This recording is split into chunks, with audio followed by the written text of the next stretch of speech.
నమస్కారం. చీకటి లోకానికి స్వాగతం. దెయ్యాలు ఉంటాయా? ఉండవా? అనే విషయం పక్కన పెడితే కొన్నిసార్లు జరిగే సంఘటనలు మాత్రం మనల్ని జీవితాంతం భయపెడతాయి. మీరు రాత్రిపూట ఒంటరిగా ప్రయాణించేవారైతే ఈ కథ విన్నాక ఖచ్చితంగా 1-2 సార్లు ఆలోచిస్తారు. హెడ్ ఫోన్స్ పెట్టుకొని మాత్రమే వినండి. అది 2018 సంవత్సరం. ఒక అమావాస్య రాత్రి సమయంలో సరిగ్గా అర్ధరాత్రి 2 గంటలు దాటుతుంది. రాజేష్ తన ఆఫీస్ పని ముగించుకొని హైదరాబాద్ నుండి వరంగల్ వెళ్ళే హైవే మీద తన కారులో ఒంటరిగా ప్రయాణిస్తున్నాడు. బయట కుండపోత వర్షం పడుతుంది. ఆ చీకట్లో రోడ్డు మీద అతనికి తోడుగా కారు ఇంజిన్ చప్పుడు, వర్షపు శబ్దం మాత్రమే ఉన్నాయి. రోడ్డు మీద ఒక్క వాహనం కూడా లేదు.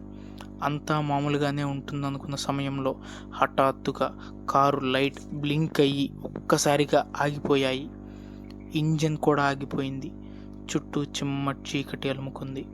రాజేష్ కారును మళ్ళీ స్టార్ట్ చేయడానికి చాలా ప్రయత్నించాడు, కానీ ఎలాంటి ప్రయోజనం లేదు. ఎవరికైనా ఫోన్ చేసి సహాయం అడుగుదామంటే మొబైల్లో సిగ్నల్ కూడా లేదు.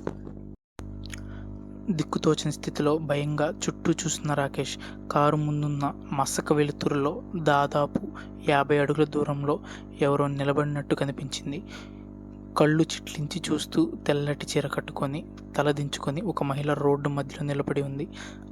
ఆ అర్ధరాత్రి ఆ వర్షంలో ఆమె ఎందుకు అలా ఒంటరిగా ఉందో అర్థం కాక సహాయం చేద్దామన్న ఉద్దేశంతో కారు దిగి బయటకు వెళ్ళాడు రాకేష్.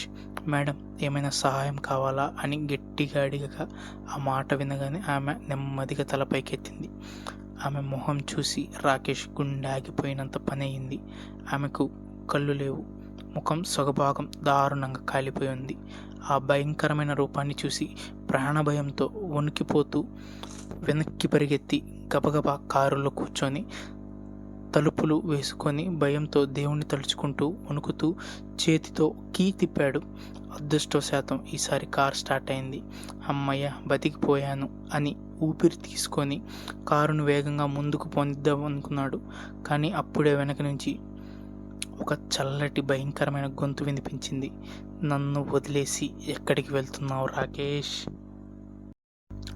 ఆ రాత్రి తర్వాత రాకేష్ ఏమయ్యాడో, అతనికి ఏమైందో అనేది ఇప్పటికీ ఎవరికీ తెలియదు. ఆ హైవే మీద ఆ ఆత్మ ఇప్పటికీ ఎవరి కోసమో ఎదురు చూస్తూ తిరుగుతూనే ఉందంట.